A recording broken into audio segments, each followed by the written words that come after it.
Hello students, today we'll start with a new chapter, Banking New Trends. Banking, as you all know, it is an institution which accepts the deposits from the public and use those deposits for the investment purposes in the business organization. It lends it the money for the purpose of use by the borrowers. So, banking, we know a bank is an organization where principal operations are concerned with the accumulation of the temporarily idle money of the public for the purpose of advancing to others for expenditure. When all forms of banking services and transactions are performed through electronic means, जब सभी जो banking services और banking transactions electronic mean से होती हैं तो इसे क्या बोल देते हैं हम ई banking. These days people are becoming inclined to e-banking. Banks are working restlessly to meet the expectations of customers. So they adopt the latest trend and work on improving facilities to improve the quality of services. So e-banking क्यों existence में आया? Like it was becoming the services to be more like convenient for the customers as well as the bank workers, providing more services and satisfying their expectations. क्योंकि एक नया network चला आपका जिसे हम कह रहे हैं आपका electronic network, that is called to be banking. यानी कि ट्रांजैक्शन जो हो रहा है आपका, जितना भी बैंकिंग ट्रांजैक्शन हो रहा है वो इलेक्ट्रॉनिक मीडिया से या इंटरनेट के थ्रू किया जा रहा है. Now in this new digital marketplace, banks and financial institutions have started providing services over the internet. These types of services provided by the bank on the internet is called what? E-banking. Lower the transaction. तो e-banking से क्या हो रहा है? It lowers the transaction cost, add value to the banking relationship and empowers customers. तो customers के लिए बहुत ही beneficial हो गया. कैसे? E-banking आपकी कैसी सर्विसेज मिल रही हैं? आपकी डायरेक्ट डिपॉजिट हो रहा है, एटीएम बैंकिंग होगा, मोबाइल बैंकिंग हो गया, ऑनलाइन बैंकिंग है, ऑनलाइन इन्वेस्टिंग हो गया शुरू, electronic bill payment, electronic fund transfer. So that has made the life of the customer and the society is more convenient and more easier. So it's provided ease to them to do all these transactions through bank.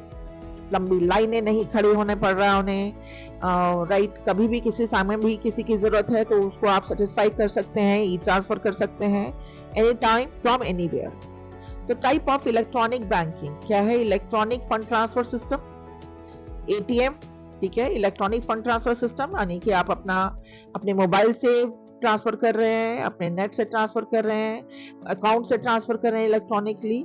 ATM हो गया आपका, जहाँ पे आपका kiosk box है, वहां से कभी भी आप किसी के लिए भी पैसे जमा कर सकते हैं, पैसे विड्रॉ कर सकते हैं. एसएमएस अलर्ट्स मिल रहे हैं आपको, तो आपका अकाउंट सेफ है. जब भी ट्रांजैक्शन होगी then you come to the transactions, you know if the amount is being debited or credited to your account. Debit card and credit card facilities, telebanking, telephonic banking, core banking solutions यानी कि banks आपस में linked हैं, okay, and mobile banking. So e-banking is electronic banking or banking using electronic medias. What are features of e-banking? It is 24/7 access to all your accounts, balances and transactions. There is no face-to-face contact between the customer and the bank. Bank के पास आपको जाने की जरूरत नहीं है, कोई face-to-face interaction की जरूरत नहीं पड़ती है. Both the customers and the bank need a computer and a mobile. क्या जरूरत है आपकी इसमें? कस्टमर को भी और बैंक को भी आपको मोबाइल की जरूरत पड़ेगी या कंप्यूटर की जरूरत पड़ेगी. मल्टी यूजर्स एक्सेस फीचर्स, बहुत सारे आपके मल्टी यूजर्स हो गए आपके. दिस इज हमने कहा अभी आपके जहां पर आप इलेक्ट्रॉनिकली फंड ट्रांसफर कर रहे हैं, एटीएम है, राइट, आपका डेबिट कार्ड है, क्रेडिट कार्ड है. So lot of facilities are there, direct debit, direct credit, linking with other government websites like income tax portals. तो आप गवर्नमेंट की वेबसाइट से भी लिंक कर सकते हैं, जैसे इनकम टैक्स पोर्टल भी आप यहाँ पे खोल सकते हैं. Now E banking.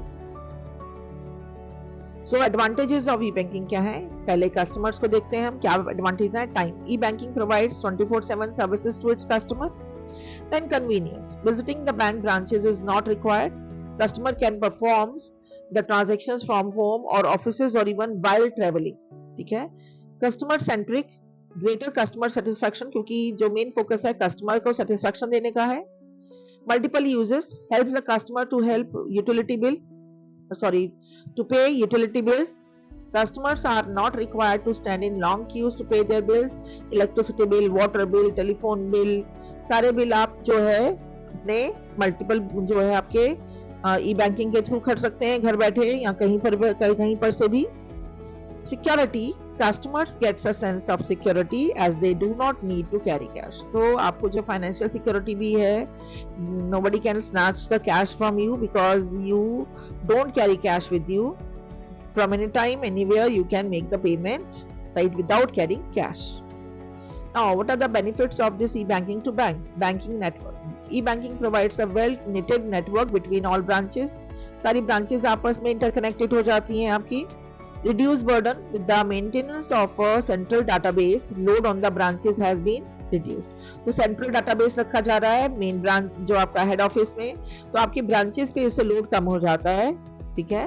Low cost, e banking loads the transaction cost, तो है कॉस्ट उसकी कम होती है.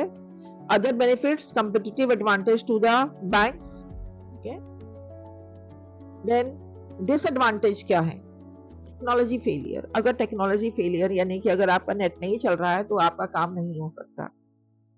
If you want to transfer money but the internet of the bank is not working, the money cannot be transferred. So it is the very this is strong disadvantage if the network is not working. Limitations on deposits, cash cannot be deposited in the bank account through online channels. Online channel से account में deposit नहीं किए जा सकते पैसे. Training, timing is required for both the customer and the bank. This is to operate the system. तो आपको जो भी आपका जो है बैंकिंग सिस्टम है बिना ट्रेनिंग के, बिना नॉलेज के नहीं किया जा सकता. Person should have that technical knowledge, कैसे बैंक में ट्रांसफर करना है एक से दूसरे बैंक में, राइट, और कैसे सिस्टम को ऑपरेट करना है. Without knowing this e banking facility can not be available. Risk of online frauds, lots of frauds are there. आपकी अगर हैक कर ली जाए साइट तो आपका फ्रॉड हो सकता है. आपका यूपीआई अगर किसी को मालूम पड़ जाए तो आपके अकाउंट से पैसे निकाल ले जा सकते हैं. So there are lot of precautions to be taken. So these frauds should not take place with the person who is using e banking system. The first जो आपका ई बैंकिंग का आपकी फैसिलिटी क्या है? Electronic fund transfer system. What is EFTS? EFTS is the use of electronic means to transfer funds directly from one account to another account rather than by check or cash. अब check और cash से पैसे डालने की जरूरत नहीं है. आपने क्या किया, एक अकाउंट से दूसरे अकाउंट में डायरेक्टली ही ट्रांसफर हो जाता है पैसा. ठीक है. Then it is used to transfer salary directly from the company's account to the account of employees of the company. ठीक है.